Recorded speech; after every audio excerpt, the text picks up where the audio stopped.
صباح الفل ومسا الفل على احلى الحلوين، وحشتوني كتير احلى اخوات في الدنيا. ازيكم؟ عاملين ايه؟ فيديو جديد حماسي حماسي حماسي. احنا بادئين حماس من الفيديو اللي فات.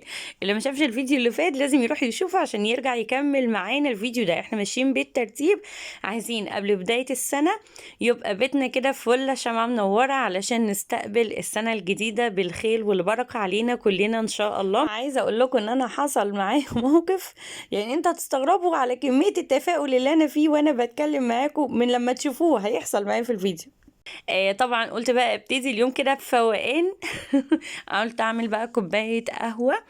عملتها قهوة بالكاكاو بلبن جوز الهند، يعني كوكتيل رائع بأمانة لو جربتوه. بس أنا بشرب بدون سكر، كل مشروباتي بدون سكر. أنا دلوقتي بقالي سنة، الحمد لله 22 كلها كنت بشرب كل المشروبات بدون سكر. ويعني أنا الحمد لله إن أنا اكتسبت الموضوع الحلو قوي ده.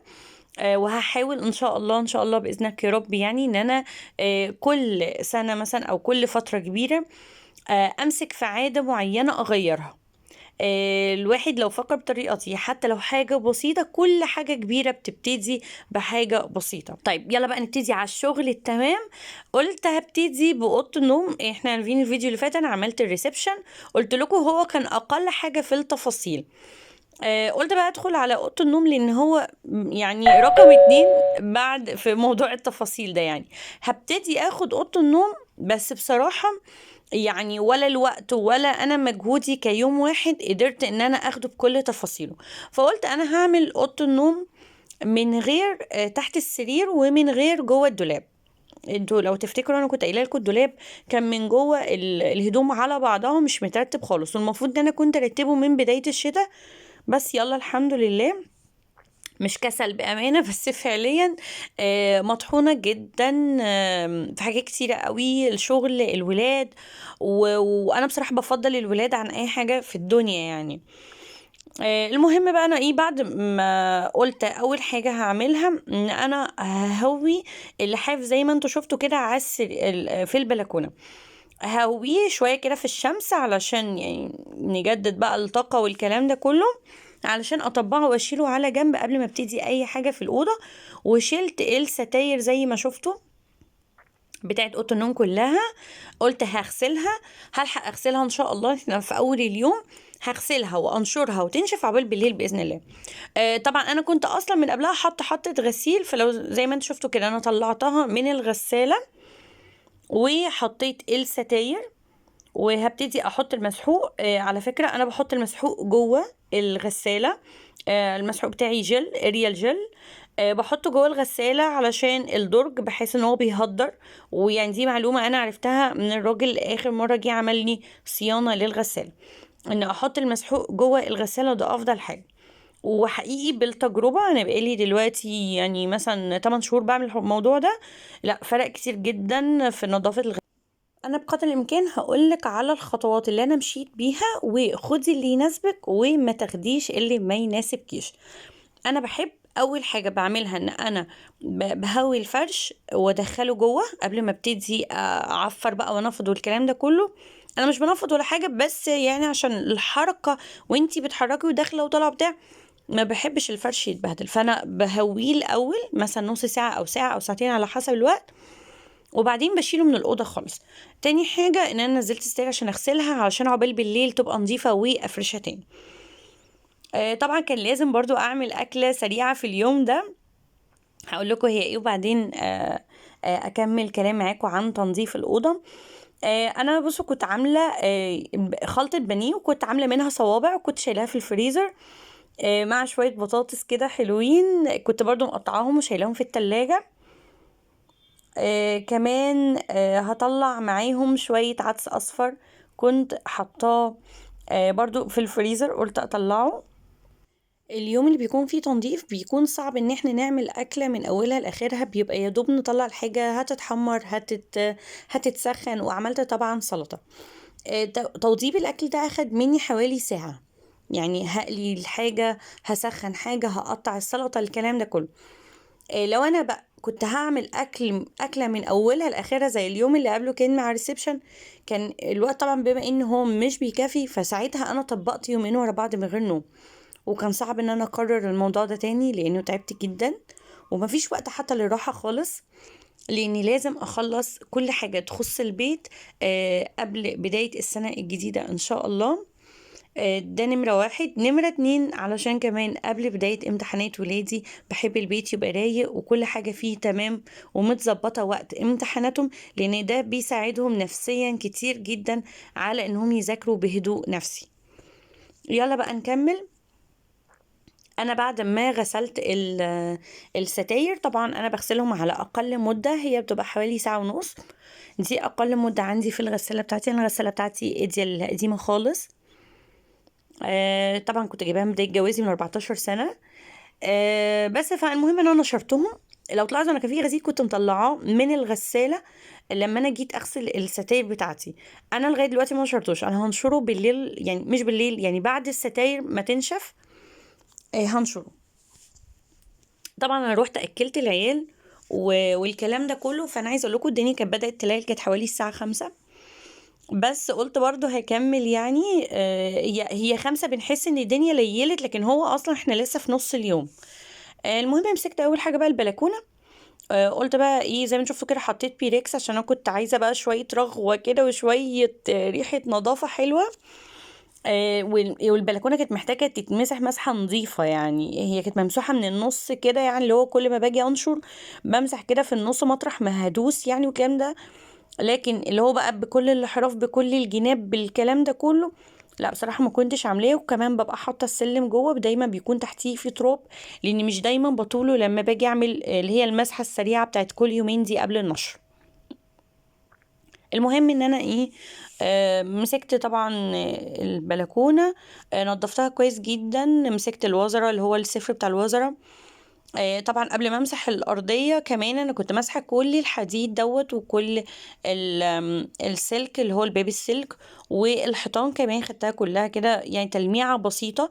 انا النهارده مش هنضف حيطان، لاني انا الحيطان يعني مش هقول ان هي نظيفه قوي بتاعت البلكونه، لا هي متوسخه شويه. بس يعني انا بعملها كل فتره ملهوش علاقه بالعيد، تمام؟ يعني بعملها مثلا كل شهر شهرين، ملوش علاقه بالعيد خالص. دي حاجه انا دوما بعملها، حتى حيطان البيت كلها، وبعملها بطريقه ما بتبهدلش ميه وما بتحتاجش نعملها في اليوم اللي بمسح فيه. فعلشان كده يعني تلاقوا ايه دنيتي شويه كده، انا مخططه، انا عارفه انا بعمل ايه. في ناس بتحب تعمل حاجه من اولها لاخرها، حلو جدا. لو انت يعني يعني في امكانك تعملي ده اعملي ده. انا بتكلم انه انا ايه بعمل المهم احسن من ما فيش، وانسق الدنيا واظبطها. وفي حاجات ممكن اعملها مثلا بعد العيد او ممكن في اجازة نص السنة وهكذا. المهم مسكت بقى السجاد، طبعا قلت اعمله بالمكنسه زي ما قلت لكم. انا لسه مش ضامنه هنزل السجاد يتغسل ولا لا، بس انا المره دي حاسه انه السجاد مش متوسخ قوي، لان انا كنت مهتمه بنظافته جدا الفترة اللي فاتت. لانه انا المكنسة دي انا جايباها بقالي سنة، فخلال السنة دي انا حافظت على نظافة السجاد جدا. قبل كده انا ما كانش عندي مكنسة، لان المكنسة كانت بايظة، قعدت سنين مكنسة بايظة. فالحمد لله لما ربنا كرمني من سنة بالمكنسة دي. المكنسة دي تورنيدو على فكرة، عشان في حد سألني، مش احسن حاجة في الدنيا لكن انا راضية بيها الحمد لله. امكانياتها ضعيفه لكن او بسيطه، يعني مش هقول ضعيفه، لا بسيطه، هي بتنظف كويس جدا، بس ما فيهاش كل الاوبشنز اللي موجوده في كل المكانس، لان هي كانت سعرها معقول. بس كده. المهم بعد بقى ما نضفت السجاد، لو تلاحظوا انا نضفته وش وظهر، وده بيخليه نظيف زي الفل. لما باجي احطه على البلاط تاني بعد ما امسحه، ما يبقاش بقى في ظهره فيه متعلق فيه اي تربه ولا اي حاجه لازقه ولا كده تبهدلي الارض تاني. ده هنا انا كنت بشيل جزء من الزينة اللي باقية. دي كانت زينة انا كنت عاملاها في عيد جوازي. اللي يحب يشوف الفيديو ده، يعني الزينة اللي فيه مناسبة جدا برضو ان احنا ممكن نعملها في الكريسماس وكده، او اي مناسبة انتوا حابينها، مناسبة عائلية زوجية اي حاجة. المهم هسيب لكم الفيديو في شاشة النهايات، وهتلاقوه في الاي برضو دلوقتي. بس بقى هبتدي اشيل قبل ما اشيل الملاية هلمع الاول. انا بلمع قبل ما بشيل الملاية علشان مفيش اي حاجة تقع على المرتبة نفسها. انا في العادة دي من زمان واخداها من ماما. في ناس كتير بتشيل الملاية الاول وبعدين تلمع، انا مش بحب اعمل كده خاصة في الخشب. بحس ان انا بتحرك وبلمع وبعمل وبظبط، ما انا ممكن ابهدل المرتبة نفسها، فيعني ما تفهموش يعني هو هي عقدة يعني، هو كده عارف اللي هو الماء متركبة كده يعني. في شوية حاجات كده بحس ان احنا اوتوماتيك بنعملها ومش فاهمين مين فين ليه يعني. بس ما علينا، المهم ان انا لمعت الخشب بتاع السرير، ودلوقتي هلمع الشفونيرة. لما نزلت الصور على الفيسبوك ان انا بشجع الناس يعني يلا نبتدي وبتاع، بس انا كنت لسه مخلصتش مونتاج الفيديو. في حد سألني على انا لازقه ايه على الشفونيرة، على التسريحة ولا ايه، دوت ورق لونه فضي، عامل زي الستيكر، بس هو مش ستيكر، هو يعني هو تحسه تخين شوية، هو مش بيلزق يعني، ظهره مش ستيكر. بس هو موجود كتير قوي، بيبقى حوالي مثلا مترين كده ولا حاجة. اخر مرة جبته كان في حدود 15 جنيه تقريبا، من المحلات اللي هي بتبيع اللي هي البلاستيكات وادوات الديكور، واللي هي المحلات المنتشرة قوي دي. بس طبعا 15 جنيه ده كان من بدري، من بدري قوي يعني، مثلا ممكن نقول من سنة ونص كده ولا حاجة. طبعا الاسعار اكيد اتغيرت، بس مش عارفة هيكون بكام دلوقتي. واقول لكم حاجه كمان، عارفين العلبه المدوره اللي هي عليها فيونكة، لو رجعتوا كده الفيديو شويه للجزء اللي كان عند التسريحه هتلاقوها. دي انا كنت عاملاها اشغال يدويه. لو عايزين تعرفوا انا عملتوها ازاي اكتبوا لي في الكومنتات، وهبقى اسيب لكم اللينك على التعليق اللي هيسأل عن اي حاجه.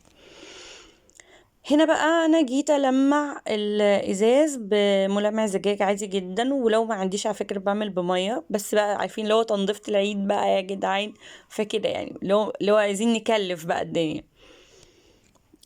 بس فقلت امسح بالموب دي. الموب دي بصراحه حلوه قوي، انا مش عارفه يعني هي ليها اي اختراعات ولا مسميات، بس هي يعني ممسح موب يعني شرشوب. حلوة جدا بتنفعني. بصوا بطول بيها اي حاجة، اي حاجة شغالة يعني. فرقة معايا جدا، بدل ما كنت بقعد احط كرسي واتشعلق، او احط سلم او اتشعلق، لا دي بتخليني من وانا على الارض بعمل كل حاجة. معلش يا جماعة انا بعتذر لكم على منظري الرائع. وهو ان انا رابطه الاشرب، بس بصراحه انا شعري كنت غسلاه قبلها بيوم ونضيفه زي الفل وربطه طاقيه، ويعني وجميل جمال ما اقولكوش بقى ملوش مثال. فانا بصراحه صعب عليا ان هو يتضرب ولا يتبهدل ولا يحصل له اي حاجه. اصلا انا مش هغسل شعري كل يوم يعني، انا بنضف كل يوم لكن مش هغسل شعري كل يوم.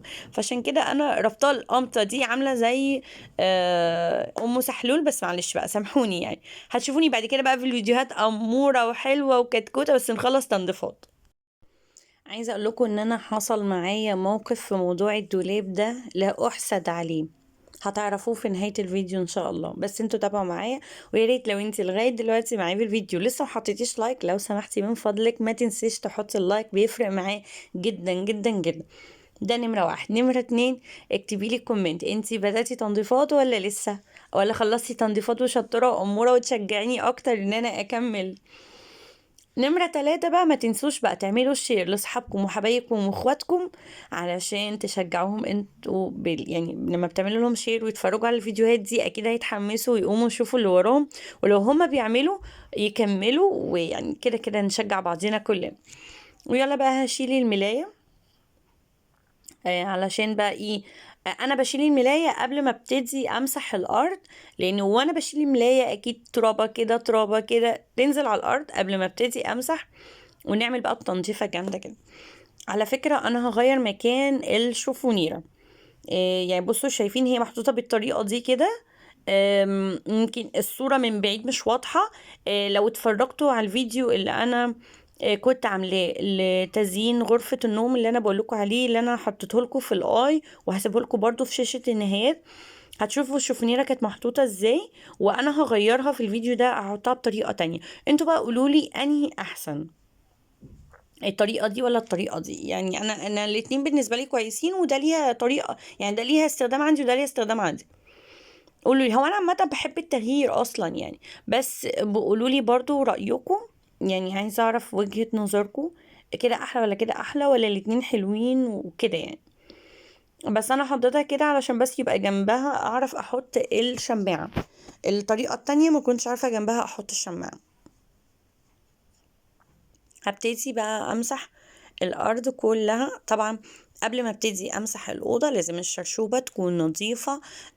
كانت طبعا انا يعني المره اللي فاتت لما خلصت نقعتها وحطيتها في كلور وغسلتها باريال واوكسي ولا ايه وحطيت لها كلور وغسلتها كويس جدا وحطيتها في البلكونه تنشف لتاني يوم. انا كل مره بخلص مسح بعمل الحركه دي، لان لازم لازم لازم الشرشوبه تبقى نظيفه وزي الفل، والا يبقى احنا مسحنا ده كده ملوش اي 60 لازمه. تمام. انا يعتبر حركت كل حاجه ومسحت تحتها ما عدا طبعا السرير، واكيد ما عدا الدولاب. السرير انا بحركه او بمسح تحتيه او وراه والكلام ده كله لما بشيل المراتب والملل والكلام ده كله. بس انا المره دي مش هعمل كده. انا هعمل الحركه الجامده دي بتاعت تحت السرير في اجازه نص السنه ان شاء الله. بس حركت التسريحة، هي نعم يعني تقيلة، وبخاف على المراية انها تتكسر ولا حاجة وكده، لان هي متثبتة كده يعني على الحركرك. بس يعني كنت محتاجة ان انا انضف تحتيها عشان كان بقالي فترة مش بنضف تحتيها يعني. مسحت كذا مرة وما كنتش بنضف تحتيها. بس فحركتها ومسحت تحتيها وتحت الكومودينو. وخلصت الحمد لله على خير وفرشت وحطيت الملاية دي. بس مش دي الملاية اللي انا هقضي بيها لغاية العيد، لا انا هغيرها تاني. ان شاء الله يعني هحط ملايات بقى سادة. يعني انا قلت دلوقتي هحط منقوش بقى وبتاع وكده، وبعد كده هحط ملايات سادة عشان انا بحب اعمل تزيين وديكورات وحركات وبتاع. انتظروني ان شاء الله، هيبقى فيديو حلو قوي قوي قوي ومبهج جدا ان شاء الله. تابعوني وتأكدوا ان انتوا عاملين اشتراك ومفعلين الجرس للكل، يعني عاملين الجرس اللي هو عليه قوسين كده للكل، علشان اول ما انزل فيديوهات تشوفوها على طول. انا بستنى بجد كومنتاتكم اللي بتسعدني جدا. بصوا هنا انا كنت اهو حاطه الشماعه جنب الشفونيره بالوضع ده، ودي كده التسريحه. والموقف بقى اللي حصل معايا في الاخر خالص ان الدولاب اتكسر. الظرف مكان ما هي بتثبت فوق اتكسر. 3 ظرف ورف كمان اتكسر. بصراحة يعني أنا زعلت، بس يعني الحمد لله إن هي جت في ده. نشكر ربنا.